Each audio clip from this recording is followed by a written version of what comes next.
Dr. Ben Weston, Associate Professor with the Medical College of Wisconsin and Chief Health Policy Advisor with Milwaukee County, and Darren Roush, Health Officer and Director with the Greenfield Health Department. Thank you all for being here, and Mayor Barrett, we'll start with you today. Well, thank you very much, Catherine, and good afternoon to everyone. I want to start out this week, as I usually do, to talk about an update on our COVID-19 gating metrics. Unfortunately, we remain in the extreme transmission category for COVID cases per 100,000. We're down a little bit to 323.1 per 100,000. So I like using that word down to, we want to keep that number going down. And our percent positivity rate remains in the substantial transmission category. Again, it's down, which is good news, to 9%. So we're slowly going in the right direction, but I know that there's a lot of concern that we've yet to have the autumn peak in transmission, but at least for this week, the numbers are trending in the right direction. In terms of our vaccination rates, 56% of City of Milwaukee adults, that's individuals 16 and over, have been vaccinated and fully vaccinated. 61% of our adults, actually 61.6%, have received at least one dose. And I'm going to talk in a few minutes about some of the incentives that I think are helping us move that needle as well. I want to spend a little time on our vaccination clinics. We want to continue to see those vaccination numbers go up. And the Milwaukee Health Department, just like it's been doing for the last 18 plus months, is continuing to offer services. It's continuing to offer free vaccinations at our Northwest and Southside Health Center locations and at our weekly mobile clinics. Tomorrow, the weekly mobile clinic will be from 1 to 4 p.m. at Ascension All Saints Family Health Center and from 2 to 6 p.m. At the COA Golden Center. Thursday, they'll be at City Hall from 10 a.m. till noon on Thursday, September 30th. You can also find other vaccine locations at healthymke.com. And I think that's important for people, particularly those interested in getting the booster right now, to look and see where you can get those booster shots. I want to give you a testing site update because we're in a period of transition here. As we've noted over the last couple of weeks, in part due to the great success that the Brewers have had, we have concluded our testing at the American Family Field site. I want to again thank the Brewers for being such great partners. I also want to thank the Brewers for having such a great baseball team this year. I think it's worth noting the red hot St. Louis Cardinals have now won 16 games in a row, which means they're only 7 games behind the Brewers after winning 16 in a row. So that'll tell you what a great season the Brewers have had overall. But the city is incredibly proud of how they've been performing off the field and on the field, and we wish them luck in the playoffs. I also want to give another shout out to one of our All-Stars. And under the guidance of our All-Star, Dr. Nick Tamaro, we've been testing residents at the American Family Field site for the past year. The contract for our new testing site is almost finalized. We have to put the final touches on it, and we hope to have an announcement soon, very soon, in fact. A reminder, free testing is still available at the Health Department's Northwest and South Side locations. We have increased staffing and resources to those sites and are able to effectively handle the current testing demand. Now I want to move on to our $100 incentive program update. After some frustrations that I had personally with things like the clinic we had outside the Pfizer Forum, which I thought would draw more people, we have some exciting news to share. And that is that the Milwaukee Health Department's $100 vaccine incentive program, which began just last Thursday, has already been a huge success. All 1,100 gift cards have already been given away to Milwaukee residents who received their first doses of vaccine at the Northwest or Southside Health Center. That's 1,000 first doses of vaccine administered in our community in less than a week. And you have to have an appreciation of how difficult it is at this stage of the pandemic to get people to come in.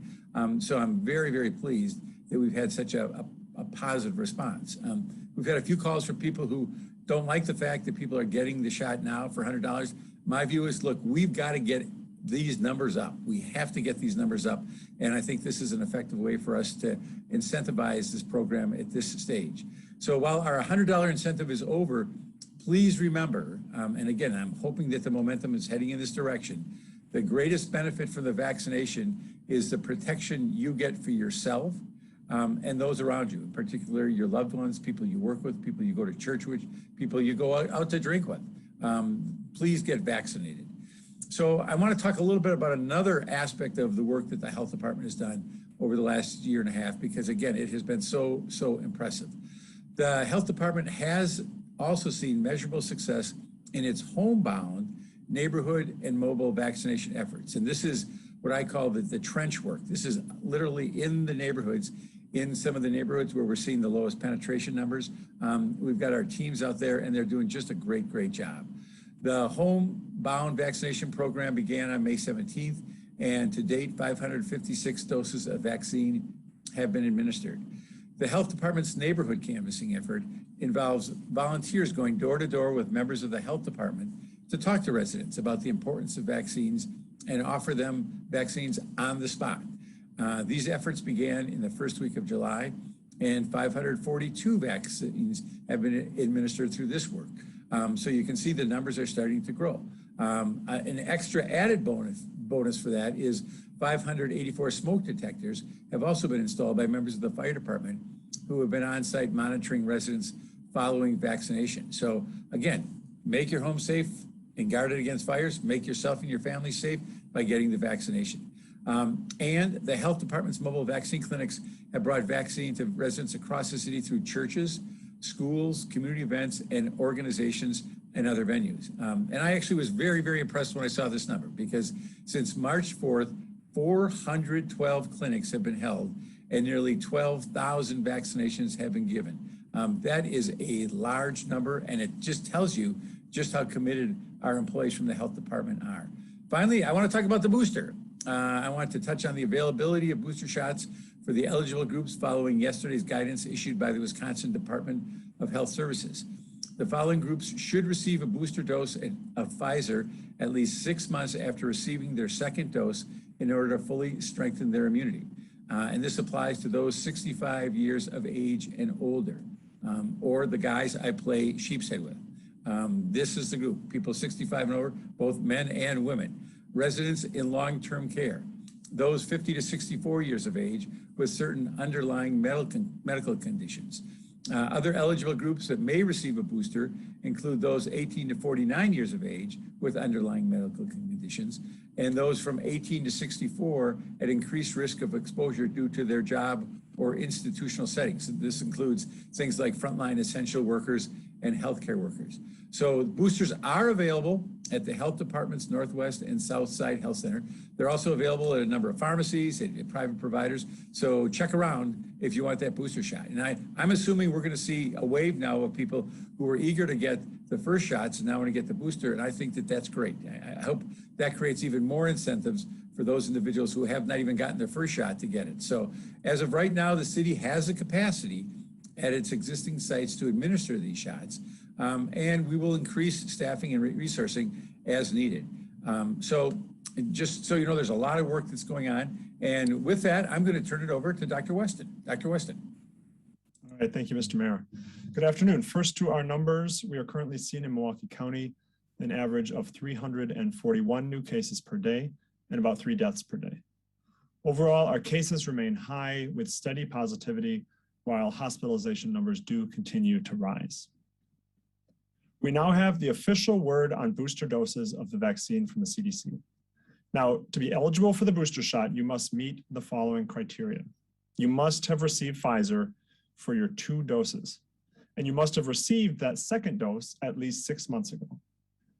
And you must fit into one of several groups. So the first 3 groups are people who absolutely should get the booster. So first, anyone 65 years and older. Second, anyone 50 to 64 with underlying medical conditions. And third, anyone living in long-term care settings. Now, there are 2 other groups that should consider getting the booster based on their perceived risk. And that includes people younger than 50 with underlying medical conditions and anyone in higher risk occupational or institutional settings. So what does that mean? So that includes those in healthcare or first responders. This includes firefighters and law enforcement. It also includes educational staff, corrections staff, as well as corrections residents, and those working in food chain management, in manufacturing, postal service workers, those in transit, those who work in grocery stores. So clearly this is a fairly inclusive list containing many, many people. And for those in this consider group, you want to think about your medical conditions as well as your interaction with the public when you decide whether or not to get the booster. And as the mayor mentioned, you can get your booster from basically any place you can get the vaccine. So these are public health sites, these are pharmacies, as well as many healthcare facilities. So why do we need boosters, and why those groups in particular? The data that we're seeing on Pfizer suggests that even after 6 months, there's still excellent protection against hospitalization and death. However, the protection against infection, against breakthrough infection, particularly in older and sicker populations, seems to wane a bit over time. Now, for that reason, those first 3 groups of people who are older and sicker should certainly get the booster. Now, the other groups were included as they're folks that interact with high-risk populations and with the public more generally as part of their jobs. So by protecting them from breakthrough infection and the resultant transmission that comes from that is also critically important. Now, just because we're getting boosters after 6 months does not mean that boosters will be required every 6 months moving forward. Giving a reminder to our immune system 6 months out from the initial vaccination will likely have much longer durability of immunity than the initial reminder from that second dose that we got 3 or 4 weeks after the first dose. That's to say that this booster will likely last well beyond 6 months in the future. It's important to note that despite all the attention to boosters, while we will give added protection to those who receive them, they are not the key to getting us out of the pandemic. That lies in getting more people their initial vaccine doses. Our public health departments, our governmental bodies, our pharmacies, and our health systems are committed to continuing to focus on getting first doses of vaccines into arms. And we will continue to work on breaking down barriers and disseminating accurate, evidence-based information on the safety and the efficacy of the vaccine. In other news, we saw a promising step in vaccinations for 5 to 11-year-olds as Pfizer submitted their study data to the FDA. They would be expected to formally apply for authorization of this vaccine in the near future and are following a timeline that will hopefully result in shots in arms for our kids by the end of October. And we will certainly continue to watch for more data to share on the safety and efficacy of the vaccine in 5 to 11-year-olds. Now, one question on that front that I've received from 3 different people at this point is for those who have children who turn 12 in the coming months, should they get the pediatric dose once it becomes available or wait until their child is older for the full adult dose? So my answer would be get your child protected as soon as you can. If that means the lower dose, that should certainly be fine. And once more data is available from the studies on younger children, we can better compare the immune response by different age groups. In the meantime, the best way to protect your children, as well as your family and your community, is to get vaccinated. And if you've already gotten vaccinated, thank you. But there is more that you can do. Talk to your family members, talk to your neighbors, talk to your coworkers, share your experience, answer their questions, and help to keep our community safe. Thank you, and I'll hand it to Health Director Rausch. Thank you, Dr. Weston. It's my pleasure to join this afternoon. I want to start my comments today with an overall conversation about the data, to kind of dovetail on what Dr. Weston has already shared. And then I want to provide some specific comments about school-related COVID data. So to start, after several weeks of plateauing cases at a high rate, we did see an increase in last week's data report. That plateau is largely gone, and the increase, it seems most recently, is really tied to school-age children or those under the age of 18, and they're showing the biggest growth over the last several weeks. Remember, back in the end of July, we were talking about the proportion of cases among kids under 18 as being about 20%. Well, for the last several weeks, that number has been about 1/3. So 1/3 of all of the cases have occurred in kids. And this is certainly very notable as we know that school has started within the last several weeks. And it's notable in addition because of continued transmission in school settings. So let me go ahead and share just a couple data figures. with you to underlie that point and underscore that point. So here is our stacked bar graph of daily cases in Milwaukee County by age group. So we see all of the daily cases in the bar.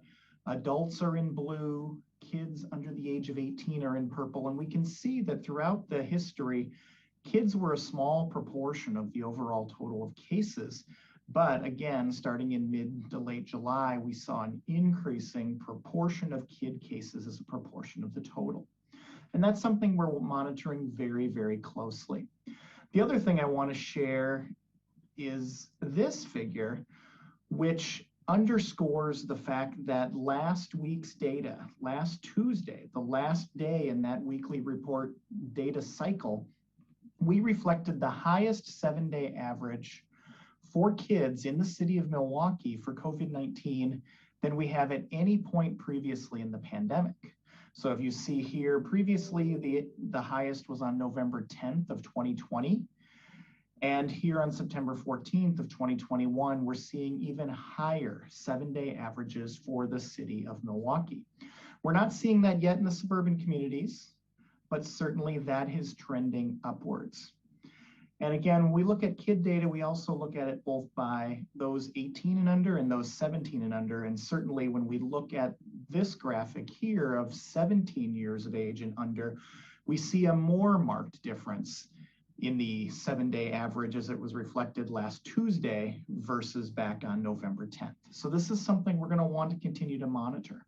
This year looks different than last year, obviously, because many schools last year were still in virtual learning back in November. This year we have vaccines that are readily available for those over the age of 12, but we don't have vaccines for those 5 to 11. And when we've looked in more localized areas like the city of Greenfield, for example, and looked at age groups under the age of 12, it is readily apparent that the cases are increasing in those age groups that are not yet eligible for vaccine. And that again just recognizes the importance for why we need that Pfizer vaccine to be approved readily, as Dr. Weston mentioned. And we're hoping it will be very soon. Within the next month would be ideal, but as soon as we can get it would be great. So I'm going to stop the data there. Just want to talk next about schools and COVID.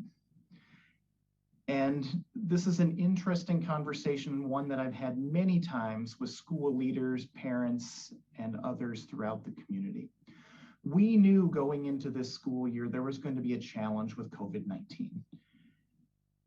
All of those over the age of 12 have been able to be vaccinated, and those rates continue to climb. Very happy to report that Milwaukee County as a whole achieved 50% vaccination overall. So seeing those numbers go up is really, really important. But we knew that until we could get all kids in school aged vaccinated, we were going to continue to have cases and outbreaks in schools. And that's why public health leaders like myself and others around the region and the state strongly recommended continued use of layered mitigation measures back in the summer months as we were preparing for the 2021-22 school year. These layered mitigation measures include social distancing and masks. And when we have these things in place, we can really control the level of COVID in the schools. And data released last week at a national level. This is data that looked at 2 large counties in Arizona. It looked at schools with mask requirements and compared them to schools without mask requirements. And specifically, this research found that schools without mask requirements were 3.5 times more likely to have COVID-19 outbreaks as compared to schools that started the year with mask requirements. And not surprisingly, the total numbers of COVID-19 cases were higher in schools without mask requirements, or those that had relaxed mask requirements versus those schools who had strong mask requirements. And so while the study looked at schools in 2 highly populated counties in Arizona, we're seeing the same thing in our schools and in our school settings related to mask requirements and layered mitigation strategies. In schools that have strong mask requirements and layered mitigation strategies, we have less cases. We have less outbreaks associated with COVID-19. And that's happening here in Milwaukee County, regionally, and throughout the state. So again, I just want to reiterate that schools without strong mask requirements are more likely to have more outbreaks and more cases when compared to those schools with strong mask requirements. So then the question always brings us back to, where do we go from here? And as others have mentioned on this briefing today, the path out of quarantine remains completing your primary vaccination series. There's definitely a lot of talk about booster vaccines recently, but we cannot miss the fact that it's very important for the other 50% of Milwaukee County residents. And I know that includes some kids who are not quite eligible yet, but it's really important to continue to get those numbers to move up. In the absence of vaccination, we're going to have COVID cases. Some of those cases will require hospitalization and significant and sophisticated medical care. Some of those cases, maybe a small percent, will die of COVID-19. And that's certainly something that we don't want to see and we don't want to report. I know many people minimize the severity of COVID-19 in children, and they use that as a rationale for not making decisions for kids to wear masks or kids to be vaccinated.